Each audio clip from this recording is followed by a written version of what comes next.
Hey guys, so today I'm going to talk to you about a large budget chopper you can find on Amazon from a company called Ba-Kor. Some people in comments to other videos have pointed out that that seems like an anagram for K-bar. We're going to pretend we don't notice that. I've been using this knife extensively for about a week and a half now. Trying to get outside just about every day and using it for different things. So in today's video I'm going to quickly talk through like some initial impressions I have and comments about fit and finish and things. I'll show you some video of this in action for different types of camp tasks, and then I'll talk about what I think it does exceptionally well and what I think it could do better. When I got this, it retailed for $39. DC53 steel is what this is made out of, which as I understand is basically an upgraded D2. That's more or less been the impression that I've had using this. It seems pretty tough. I've done some intense chopping with it. I've done batoning. I've done some carving, delimbing of branches and stuff like that, and there have been no, that I can tell, rolls or chips in the blade. It seems to have stood up to that pretty well, and it did sharpen fairly easily. One of the other things that impressed me actually about this right off the bat is this is a genuine leather sheath that it comes with. You can tell immediately from the smell and the grain on the inside. It's not as well made as some of the sheaths I've had on more expensive knives, but to me, the idea that for $39 you're even getting a genuine leather sheath with this level of stitching and this nice looking design on it, that's a big win. One minor con, I think, is this retention strap. So when you put it in here, of course it has the snap to keep it shut. I'm generally a fan of sheaths that come up onto the handle a bit more and retain it naturally. This snap does a good job. I've not had it come unsnapped when I've been walking around, but one minor thing I don't like about it is when you unsnap it to take the knife out, you have to be very conscious to pull this out of the way because this blade could easily hit that and cut it if you weren't careful with the angle there.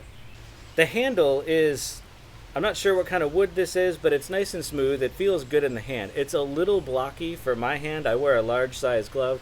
If you have larger hands than that, it might not be an issue for you. A little bit on this part of it when I grip it hard, and on this back part where it would come into the palm of my hand. When I've been shopping and stuff, it's been a little less than ideal. So I actually took some 220 grit sandpaper and went over these parts just to round them out a little more, and then finished it with some 600 grit sandpaper just to make it smooth, and then rubbed mineral oil into the handle just so it was kind of good and protected. It is a bit more comfortable now that I've done that. I still wouldn't say it's quite as comfortable as some of the other knives that I've had. This, I believe it's called a bird bill on the bottom of it. It works well when you're chopping to stop your hand from sliding off, but it does dig into the pinky a little bit even when I made it a point to round off some of these edges here. And I just feel like it's not necessary if you were going to wrap a lanyard around your wrist to help, maintain it.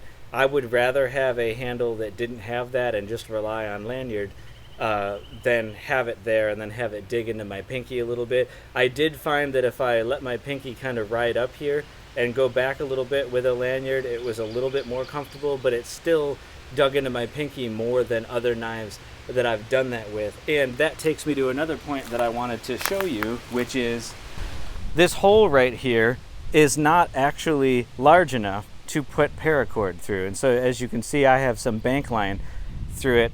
I just think that's a real kind of design oversight that on a knife this large, you would definitely, this seems like it was built for chopping. The idea that it doesn't have the ability to use a proper 550 cord as your lanyard seems kind of silly to me. I tried a whole bunch of different ways of splitting it, and there was no way to just stuff it and twist it through there without it fraying and just becoming an act of frustration. And I haven't had a whole lot of, this has been okay with the bank line on it, but it's not as strong. It doesn't stay tight as well. I don't prefer it for this. And I think that's where some of my points of comparisons come into play. If you've seen some of my earlier knife review videos, you know that I have the Eafengrow 143 that I think pretty highly of actually as a relative budget knife. This obviously does have the ability to use real 550 cord as a lanyard, and you wrap it a couple of times like that. I've done all kinds of chopping and things with this, and it works great. And the handle is also, I think, a bit more comfortable for chopping. And so, yes, this one being bigger does have more heft to it, and in some extreme chopping cases, it's a little bit more capable. But because the handle is less comfortable, that sort of works against it on how good of a chopper is it. And there have been some cases where I feel like this performs close enough that the extra weight that this adds, if you were going to throw this in a backpack or something, there are cases where I would rather bring the Eafengrow, even though, as you can see, it doesn't have as long of a blade. It's still a good chopper. There are some minor fit and finish concerns. I don't know how well you're going to be able to see that on camera, but if you can see along the bottom here, the wood doesn't quite make it to the steel. Now when I press on it, it's not like spongy and it doesn't like flex in and out, so it's solid. It doesn't seem to affect the integrity and the use of the handle, but it is a minor fit and finish thing, and it has the same situation going on toward the front there. I file that firmly in for a $39 knife. It doesn't concern me a whole lot like it would, a $100+ knife. But that's to be aware of. And one of the other reviews I saw of this knife, they had a similar issue on theirs. So this seems like a somewhat consistent thing you can expect with this model of knife.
I think my overall impressions of this knife are obviously shaped by also owning the Eafengrow 143. Now, if this was the only really big chopper knife that I had, I would probably learn to live with the weird lanyard hole that's too small, and find maybe some ways of, even with gloves on it, bothered my pinky a little. But for shorter sessions, it would be okay.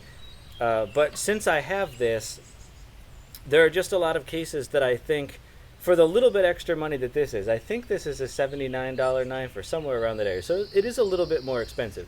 But the AUS 10 steel that's on this, I just think is better overall than the DC 53. For one, it seems to have better stain resistance from what I've read. And in practical experience, I've had this Eafengrow for probably 8 months now or something like that. And I've used it pretty regularly on a lot of really brutal tasks just to test it, and then as a general camp knife. I think that this holds an edge a bit better. I've had like an afternoon where I took both of these out for a pretty good chopping session. Just batoning and chopping through various wood that I had around my yard, sticks and limbs that had fallen off trees, that kind of stuff. And then I just kind of felt how sharp they both were at the end of that. And there were a couple of cases where the Ba-Kor had dulled out a fair bit. It didn't feel like it had much bite anymore when I ran my thumb across it or I did the fingernail test. It had definitely dulled out, whereas this still felt fairly functionally sharp. So I think the AUS 10 just holds an edge a little bit better than this D53. And they're pretty similar in terms of how quickly does it take an edge again. I don't think there's a clear winner between the two. I was impressed. A lot of people said this being like D2 would be difficult to sharpen. My experience has been not really. I only actually used a strop to sharpen this back up. I didn't even have to put it on a stone, and it seemed like it took a pretty good edge again with just a strop. In my book, if you can do it with a strop and you don't need some kind of stone, that's a big plus. So I would not call that difficult to sharpen, but like I said, it doesn't take an edge, or doesn't hold an edge quite as long as the AUS 10. I think overall, if you're just looking for a fun chopper knife to bring out into your yard and whack on some sticks with, for $39, this is a pretty decent purchase, and you're not worried about how heavy this is to put in the backpack if you're just playing in your backyard or stuff like that. You could make it a belt knife. It's a pretty solid sheath for the money. It's a lot bigger knife than I would carry on a belt personally. And I think the intention behind owning a knife this large would be, well, this is still lighter than some hatchets and axes, so if it could do a good job chopping and splitting through wood, then you're saving some weight and also now having a knife for camp tasks that a hatchet would not be ideal for. And I can definitely see the reasoning for that. I just don't think the weight of this, I don't know that that's entirely practical in all cases, just because the Eafengrow, I think, does a comparable enough job for a lot of those tasks and is noticeably lighter in the hand. Again, me owning both of them, that would be my impression. And this is just so big that when you're trying to do like finer tasks like this, it's just a lot in the hand. It helps a little bit to choke up on it, but it doesn't have that much of a choil for you to really do that well. Whereas I think the very ample choil on the Eafengrow is a lot nicer for finer work, and this blade being lighter and not as big is just more manageable. So I would say this does a pretty good job for what it is clearly made for, splitting wood and hacking away at stuff. And it's not bad. It's kind of functionally like a small machete, and it does a fairly good job of that.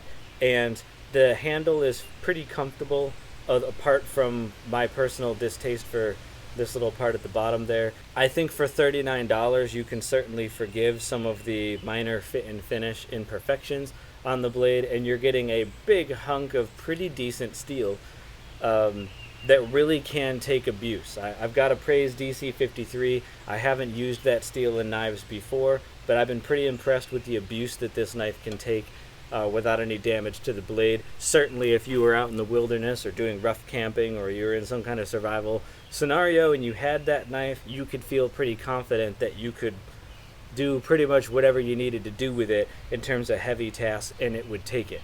But for me, like I said, the small lanyard hole, I wouldn't say that it's a complete deal breaker. I mean, I've still had fun going out and playing with this knife, but when I own knives that allow me to use a better lanyard situation, it's something that works against it when I'm thinking of like, which one do I take out for the day? If I were going to go camping and I'm asking myself which one of these big knives would I bring with me, it would be the reason I would reach for the Eafengrow.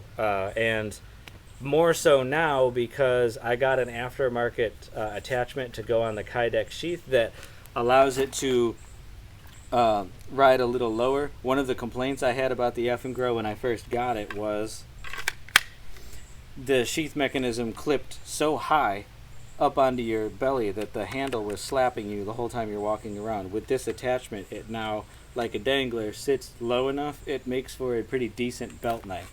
And it's not so heavy that that would be prohibitive. To me, that just adds to the why would I pick this one when I'm looking for a big knife.